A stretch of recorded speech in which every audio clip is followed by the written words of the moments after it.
قل اللهم مالك الملك تؤتي الملك من تشاء وتنزع الملك ممن تشاء وتعز من تشاء وتذل من تشاء بيدك الخير إنك على كل شيء قدير سبحان ربك رب العزة عما يصفون وسلام على المرسلين والحمد لله رب العالمين اللهم صل على سيدنا ومولانا محمد وعلى آل سيدنا ومولانا محمد وبارك وسلم اللهم صل على سيدنا ومولانا محمد وعلى آل سيدنا ومولانا محمد وبارك وسلم اللهم صل على سيدنا ومولانا محمد وعلى آل سيدنا ومولانا محمد وبارك وسلم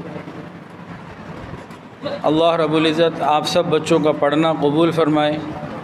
آپ لوگوں نے بہت شوق سے پڑھا، بہت اچھا پڑھا، دل بہت خوش ہوا۔ اللہ تعالیٰ حمزہ عزیز، حافظ محمد حمزہ عزیز، اللہ ان کے محنت کو قبول فرمائے اور ان کے ساتھ ان کی مکمل ٹیم کو قبول فرمائے۔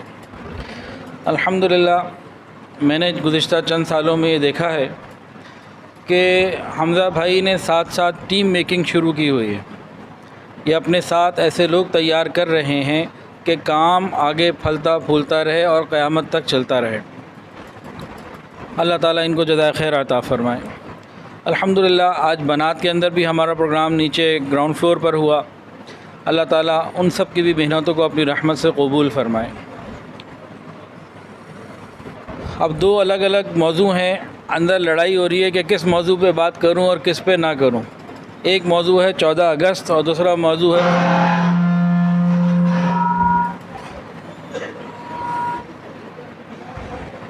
دو الگ الگ موضوع ہیں،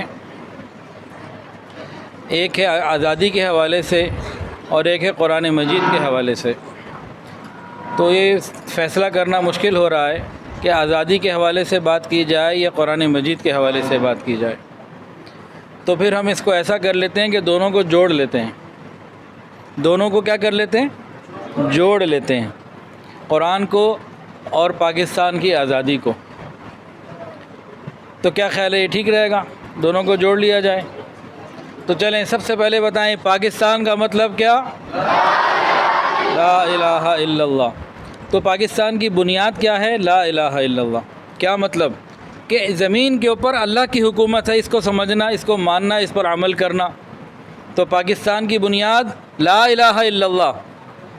پاکستان کی بقا سمجھتے ہیں، اس کا باقی رہنا قیامت تک، اور اس کی ترقی یعنی عروج، یہ کیا ہے؟ پاکستان کی بنیاد، پاکستان کا مطلب کیا؟ لا الہ الا اللہ۔ پاکستان کی بقا اور پاکستان کی ترقی محمد الرسول اللہ۔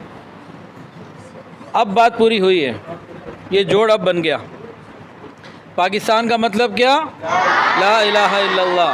پاکستان کی ترقی بقا محمد الرسول اللہ۔ جب یہ کلمہ پورا ہوگا تو بات بنے گی۔ ہمارے بڑوں نے انگریزوں سے آزادی کیوں حاصل کی تھی؟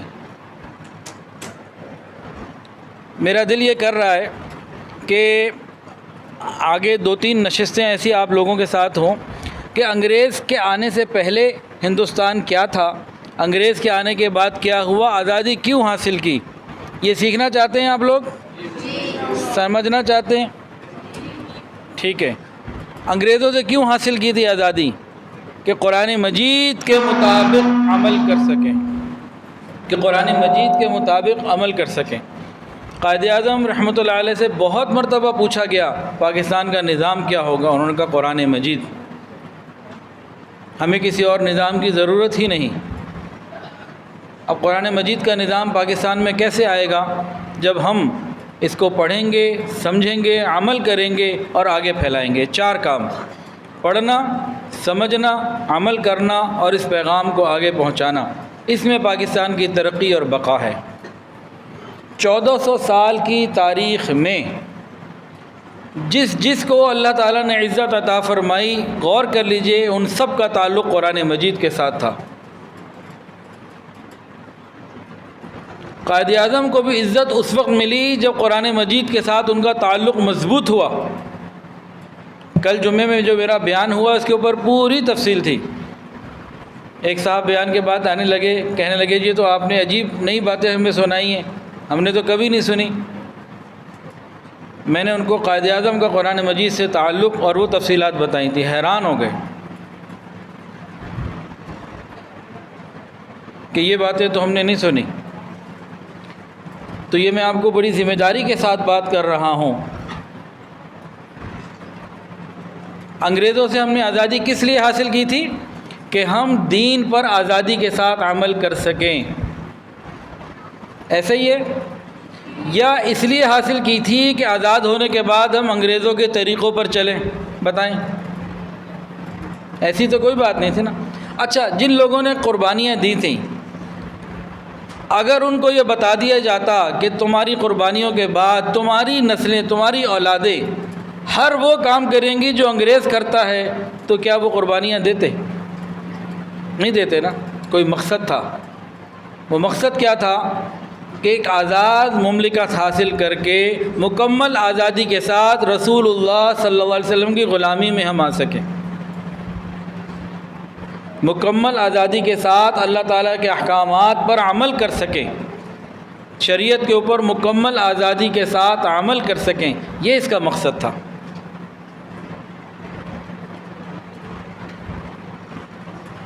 جب پاکستان بننے کا وقت قریب تھا، انڈیا سے بہت سارے قافلے چلے اور یہاں پاکستان پہنچے، مختلف علاقوں میں، مختلف جگہوں پہ۔ کئی قافلے ایسے تھے جب اپنے گاؤں سے، محلے سے، گھر سے نکلے تو 300 400 500 لوگ تھے، جب یہاں پہنچے تو 5 6 7 8 لوگ تھے، باقی اکثر راستے میں شہید کر دیے گئے۔ ایک ایک ٹرین میں ہزار لوگ شہید کر دیے گئے، لاشیں پہنچتی تھیں، وہاں سے تو زندہ سوار ہوتے تھے، یہاں لاہور اسٹیشن پہ لاشیں نکلتی تھیں، راستے کے یہ معاملات ہوتے تھے۔ انہوں نے اتنی قربانیاں کیوں دیں؟ یہ پاکستان انہوں نے حاصل کر کے مجھے اور آپ کو دیا، اب ہم نے اس کو آباد رکھنا ہے اللہ کے قرآن سے، دین پر عمل کر کے۔ اچھا، 14 اگست کے موقع پہ کچھ بچے ہم نے دیکھا باجے بجاتے ہیں، یہ ثواب ہے یا گناہ؟ یہ غیروں کی مشابہت ہے۔ اور یہ جو شہداء تھے نا، جنہوں نے تحریک آزادی پاکستان میں جانیں قربان کی، یہ ان کا مذاق اڑانا ہے، ان کی روحوں کو تکلیف پہنچانا ہے۔ تو آپ میں سے تو کوئی بچہ باجا نہیں بجائے گا انشاءاللہ، پکی بات ہے۔ جو ماں باپ باجے خرید کر دیتے ہیں وہ بھی بھول گئے کہ پاکستان کیوں بنا تھا۔ 14 اگست کا دن کیسے گزارنا چاہیے، اس کا سب سے بہترین جواب کوئی دے اس کو انعام ملے گا بیان کے بعد۔ کوئی بھی 14 اگست کا دن نبی علیہ السلام کی سیرت سے کوئی مثال ہو سیرت رسول اللہ صلی اللہ علیہ وسلم سے، جو بھی جواب دے گا اس کو انعام ملے گا، بچہ دے یا بڑا دے کوئی بات نہیں۔ بتائیں۔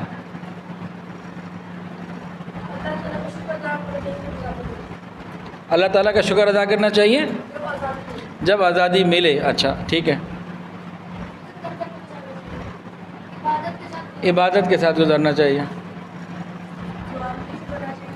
قرآن مجید پڑھنا چاہیے۔ سارے صوفی حضرات آ گئے، چلو جی، قرآن کی تلاوت کرنی چاہیے۔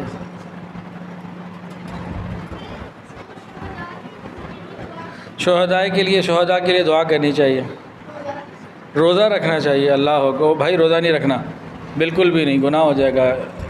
آگے چلیں۔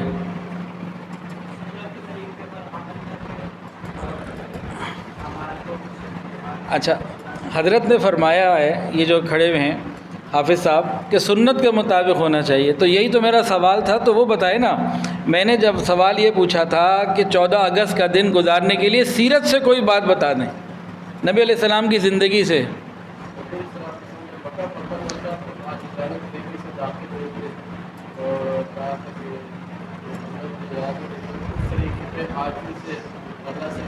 لو جی، حضرت نے بالکل بات کو کھول کے رکھ دیا۔ ہماری زندگی کے ہر موڑ پر ہمیں نبی علیہ السلام کی سیرت سے رہنمائی ملتی ہے۔ 14 اگست یوم آزادی کے دن کو اگر سیرت سے مشابہت دینی ہو تو فتح مکہ کے ساتھ اس کی بہترین مثال بنتی ہے کہ نبی علیہ السلام مکہ مکرمہ میں 13 سال قربانیاں دیتے رہے، پھر مکہ سے ان کو نکال دیا گیا، آپ مدینہ طیبہ میں آ گئے، پھر وہاں حملے ہوتے رہے، وہاں حکومت تو بن گئی لیکن ادھر ادھر سے پریشانیاں مکے والے دیتے رہے اور لوگ دیتے رہے۔ پھر کیا ہوا، 8 نبوی میں 8 ہجری میں مکہ مکرمہ رمضان میں فتح ہو گیا۔ تو یوم آزادی اور جشن آزادی اور یہ سارے معاملات کو فتح مکہ کے ساتھ ہم جوڑیں تو ہمارے لیے رہنما کون؟ محمد الرسول اللہ صلی اللہ علیہ وسلم۔ فتح مکہ کے حالات جو بھی حضرت نے بتائے یہ ہمارے لیے رہنما ہیں۔ یہ ایک اصول اگر آپ سمجھ لینا، ہماری زندگی کے ہر معاملے میں ہمیں قرآن سے، حدیث سے، سیرت سے کوئی نہ کوئی مثال ضرور مل کے رہے گی، اور جب اس مثال کو تلاش کریں گے، جیسے 14 اگست کی تلاش کرنے لگے تو 14 اگست کی کہاں ملی؟ فتح مکہ میں۔ فتح مکہ میں نبی علیہ السلام کیسے داخل ہوئے؟ انتہائی عاجزی کے ساتھ، سر مبارک جھکا ہوا، وہ اونٹنی کے ساتھ داڑھی کے بال لگ رہے، اتنی عاجزی، اور سب کے لیے امن، سب کے لیے آسانیاں، سب کے لیے خیر کی باتیں۔ جو اپنے گھر کا دروازہ بند کر لے اس کو امن، جو سب کو امن دے دیا۔ اور بڑے بڑے مجرم سامنے آئے جنہوں نے پتھر مارے، جنہوں نے پتہ نہیں کیا کیا کیے، صحابہ کو شہید کیا، سب کو معاف کر دیا۔ کیا مطلب؟ 14 اگست کا دن فتح مکہ کے ساتھ ہم جوڑتے ہیں تو ہمیں یہ چیزیں نبی علیہ السلام کی زندگی سے ملتی ہیں۔ 14 اگست والے دن گانے بجانا، باجے بجانا، میوزک، موٹر سائیکل کے سائلنسر نکال کے باہر نکلنا، راتوں کو باہر جانا، شور مچانا، مکس گیدرنگ، بیہودگیاں، یہ سب کافروں کے طریقے، ان میں سے کوئی طریقہ سی سنت سے ثابت نہیں۔ اور یہ تمام طریقے جو غیروں کے ہیں، آپ خود سمجھدار ہیں، یہ شہداء جنہوں نے قربانیاں دیں یہ ان کے ساتھ مذاق ہے، ان کو تکلیف پہنچانا ہے، تو ہم تو نہیں پہنچائیں گے انشاءاللہ۔ ہاں، باقی جس طرح باقی سب بچوں نے باتیں کی کہ بھئی شکر کا دن ہے، اس میں اللہ کا شکر ہم ادا کریں اور سوچیں کہ ہم پاکستان کے لیے کیا کر سکتے ہیں، اپنے ملک کے لیے دعائیں کریں، تو انشاءاللہ اللہ تعالیٰ اپنی رحمت کا معاملہ فرمائیں گے۔ کچھ کہہ رہے ہیں؟ ایک دو باتیں آپ کو تاریخ سے بتا دیتے ہیں، تو اس دوران اگر میں نے ایک بندے کو بھیجا ہوا ہے وہ آ گیا کچھ لے کے تو وہ آپ کو پہلے دکھا دیں گے، ورنہ بعد میں دیکھ لیجیے گا، کوئی پریشانی کی بات نہیں ہے۔ عمر لیاقت کو پوچھ لیں کتنی دیر میں پہنچ رہا ہے اور مجھے بتا دیں۔ حضرت مولانا اشرف علی تھانوی رحمۃ اللہ علیہ سب سے پہلے 2 قومی نظریہ، سب سے پہلے آزاد مملکت کا نظریہ یہ تھانہ بھون میں حضرت مولانا اشرف علی تھانوی رحمۃ اللہ علیہ نے دیا تھا، لیکن جو عوام میں مشہور ہوا، عوام کے اندر جو سب سے زیادہ بات آئی وہ تھی 29 دسمبر کو 1930 جب علامہ اقبال نے الہ آباد کے جلسے میں اس کا اعلان کیا۔ اس کے بعد یہ پھر تحریک آزادی کا ایک عظیم سلسلہ شروع ہوا جس میں حضرت مولانا اشرف علی تھانوی رحمۃ اللہ علیہ ہمارے بزرگوں میں سے ایک بہت بڑے بزرگ گزرے قریب کے زمانے کے، ان کی بے شمار 1500 سے زیادہ کتابیں، اور ایک کتاب تو ہم سب کے گھروں میں ہوگی، بہشتی زیور۔ انہوں نے تحریک آزادی میں مسلم لیگ کے حق میں سب سے پہلا فتویٰ دیا، تنظیم المسلمین کے نام سے وہ موجود ہے اس وقت۔ اس کے بعد تحریک آزادی میں خوب جوش ہوا، عوام کیا، خواص کیا، امیر کیا، غریب کیا، مرد کیا، بوڑھے کیا، سب کے سب اس جذبے کے ساتھ تھے کہ لے کے رہیں گے پاکستان، بٹ کے رہے گا ہندوستان، بن کے رہے گا پاکستان، یہ نعرے ہوتے تھے۔ اور مفتی تقی عثمانی صاحب، مفتی رفیع عثمانی صاحب رحمۃ اللہ علیہ اس وقت پاکستان بننے سے پہلے یہ چھوٹے چھوٹے بچے تھے، جیسے آج آپ لوگ بیٹھے ہیں نا، 6-8 سال کی ان کی عمر تھی۔ تو یہ بتاتے ہیں کہ ہماری بچہ پارٹی نکلا کرتی تھی، بڑے اپنے جلسے کرتے، جلوس کرتے اور یہ کرتے، تو یہ دیوبند میں رہتے تھے، کہتے ہیں کہ ہر جمعے والے دن یہ جب ضرورت پیش آتی ہم 300-400 بچے جمع ہو جاتے اور بچے جمع ہو کے پھر نعرہ لگاتے تھے کہ بن کے رہے گا پاکستان، بٹ کے رہے گا ہندوستان، لے کے رہیں گے پاکستان، اس طرح کی باتیں ہوتی تھیں۔ تو بچوں کے اندر بھی خوب شوق اور جذبہ تھا۔ اور جب یہ پاکستان کے لیے کتنے لوگ تو یہیں پہ تھے اور کتنے لوگ وہاں سے ہجرت کر کے واپس آئے، تو بچے بھی آئے، بوڑھے بھی آئے، جوان بھی آئے اور بے شمار قربانیاں دیں۔ حضرت مولانا اشرف علی تھانوی رحمۃ اللہ علیہ نے ان کے کافی سارے خلفاء تھے، لیکن 2 خلفاء ایسے تھے جن کا نام ہماری پاکستان کی تاریخ میں قیامت تک لکھا رہے گا۔ اللہ پاکستان کو قیامت کی صبح تک آباد رکھے، کہہ دیں آمین۔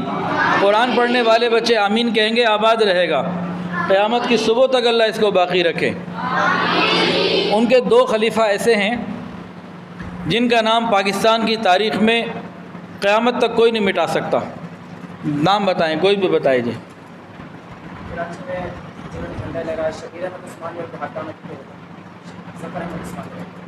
ہاں جی بالکل ٹھیک، 2 ہاں جی آ جائیں، ماشاء اللہ۔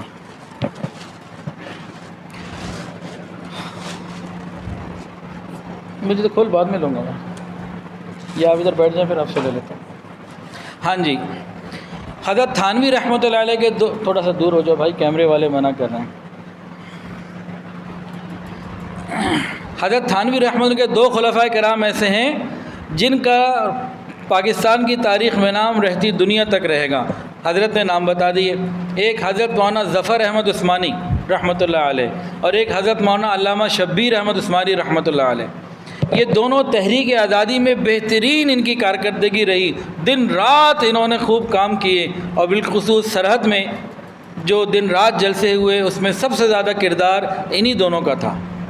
اب 2 باتیں بتا کے میں بات کو مکمل کرتا ہوں۔ پہلی بات، 1943 میں 1943 میں مولانا اشرف علی تھانوی رحمۃ اللہ علیہ نے اپنے ان دونوں خلفاء کو بلایا، کہا کہ محسوس ہی ہوتا ہے کہ پاکستان بن کے رہے گا، قرارداد پاکستان جو لاہور کی 1940 کی تھی وہ کامیاب ہو جائے گی، مقصد مسلمانوں کو مل جائے گا، اور ساتھ یہ بتایا کہ میری زندگی کا وقت آخری ہے، اس وقت شاید میں نہ ہوں، تم دونوں بھرپور محنت کرنا، اپنی ساری مریدوں کو سب کو اس پہ لگانا کہ تحریک آزادی کے لیے پوری قربانیاں دیں۔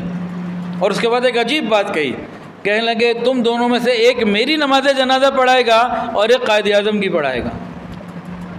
حضرت مولانا اشرف علی تھانوی رحمۃ اللہ علیہ 4 جون 1943 کو اپنے 2 خاص خلفاء کرام کو کہہ رہے ہیں کہ پاکستان بنے گا، ایسا لگ رہا ہے، اور پیشن گوئی کیا کی، تم دونوں میں سے ایک میری نماز جنازہ پڑھائے گا، قائد اعظم کی پڑھائے گا۔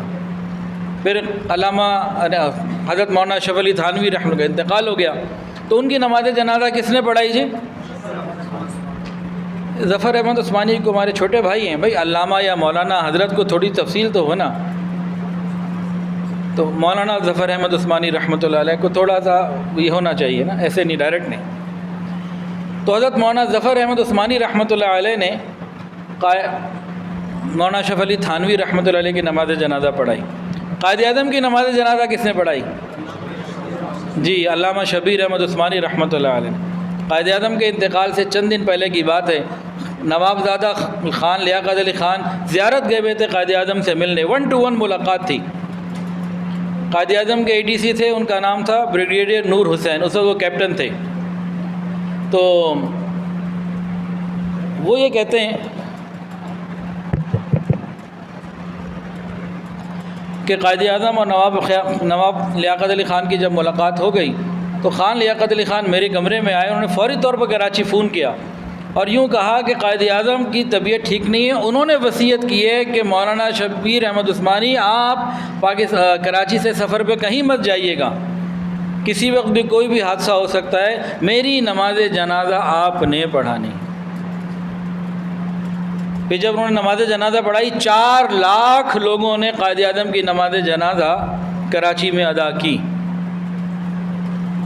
یہ بات قیامت تک کوئی نہیں مٹا سکتا۔ اور دوسری بات اسی کے اندر جو بتانی تھی آپ کو، پہلی بات تو یہ تھی جنازے والی، دوسری بات جب پاکستان بن گیا تو مغربی پاکستان، مشرقی پاکستان، مغربی پاکستان کا دارالخلافہ اس وقت کون سا تھا؟ کراچی. اور مشرقی پاکستان کا دارالخلافہ کون سا تھا؟ ڈھاکہ. ٹھیک ہے جی. دونوں جگہ جھنڈے لہرانے تھے. ایک جھنڈا مجھے بھی پکڑا دیں جی، بچوں کے ہاتھ میں نے دیکھا تھا.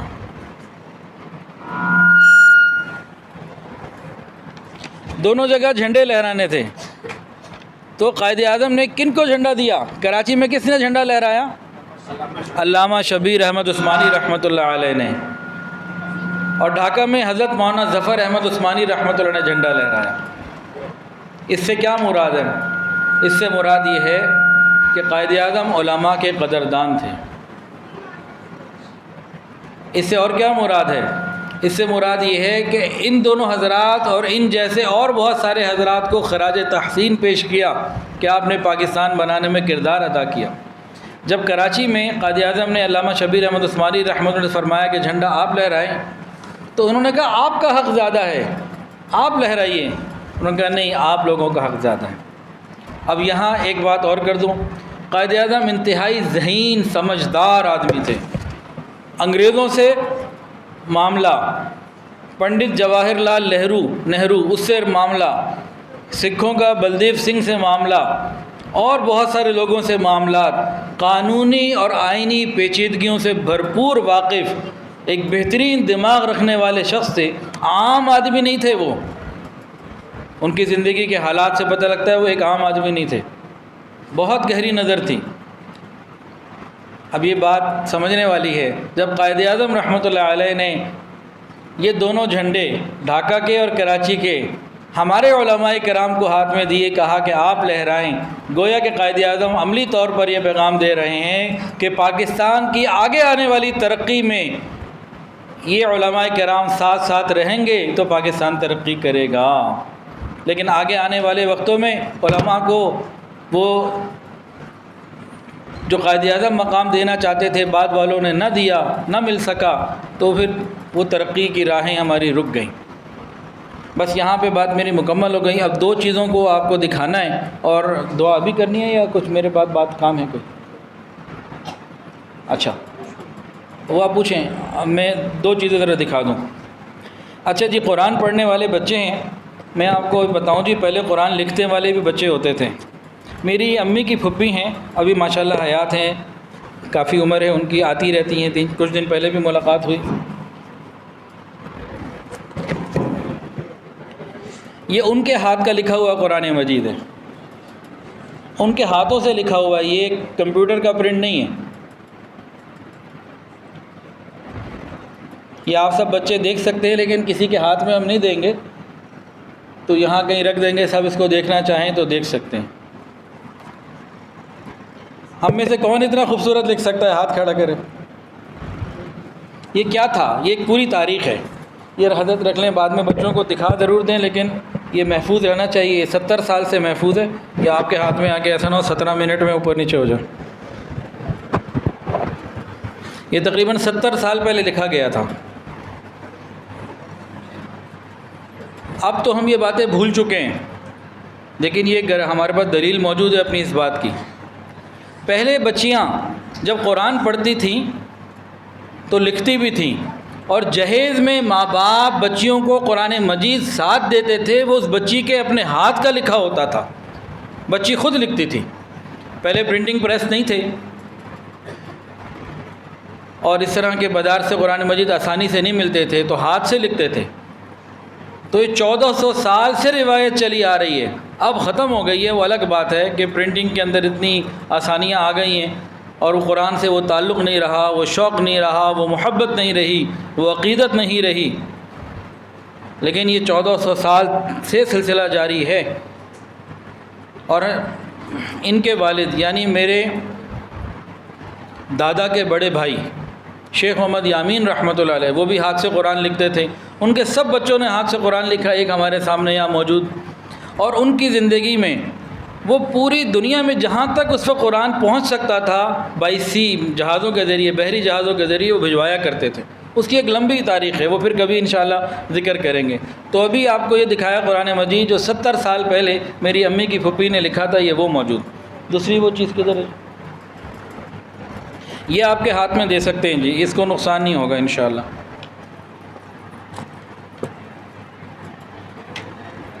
یہ کیا ہے جی؟ گولڈ میڈل ہے جی۔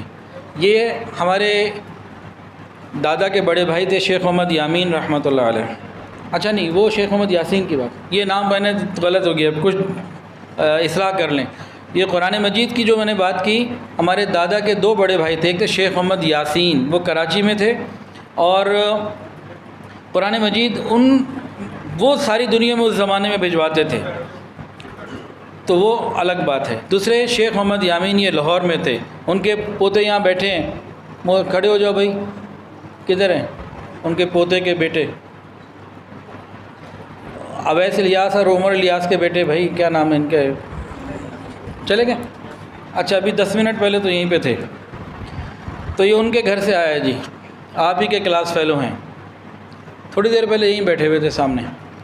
تو میرے دادا کے بڑے بھائی تھے شیخ محمد یامین، یہ لاہور میں تھے، گلبرگ میں ان کی قبر ہے۔ وہ آل انڈیا مسلم لیگ کے بہت سرگرم رکن تھے، اور سردار عبدالرب نشتر ان کے ساتھی تھے، اور دارالعلوم یہ جامعہ شرفیہ کے بانی حضرت مفتی حسن صاحب رحمۃ اللہ علیہ ان کے ساتھی تھے، اور جامعہ شرفیہ کی پہلی شورا میں شامل تھے۔ تو یہ حکومت پاکستان نے ان کو اس لیے دیا تھا کہ تحریک آزادی میں ان کی خدمات کے لیے خراج تحسین پیش کرنا ایک طریقہ جو ہوتا ہے، یہ وہ تھا۔ جیسے بھی آپ لوگوں کو انعامات دیے جائیں گے، تو میں تو اب اٹھ رہا ہوں، باقی اس کو تو بچے ہاتھ میں لے کے دیکھنا چاہیں تو دیکھ سکتے ہیں، وہ بھائی اب آپ کی ذمہ داری ہے بحفاظت جو ہے وہ پہنچانا ہے، اس پہ کوئی مسئلہ نہ ہو۔ جزاک اللہ جی۔ اب آپ لوگ آ جائیں۔ اللہ تعالیٰ آپ سب کو قبول فرمائیں اور برکتیں عطا فرمائیں۔ 5 منٹ کی اور بات کر لیں، 5 منٹ لگیں گے ہم سبھی کے۔ اچھا ٹھیک ہے۔ وہ حکم یہ ملا ہے کہ 5 منٹ اور بات کر لیں۔ یہ ہماری ٹیم جو یہاں بیٹھی ہوئی تھی نا، ساری غائب ہو گئی ہے، یہ نمبرنگ ابھی کر رہے ہیں، تو ابھی 5 منٹ کیا، مجھے تو 50 منٹ بات کرنے کو موقع مل جائے تو میں کر لوں گا جی انشاءاللہ۔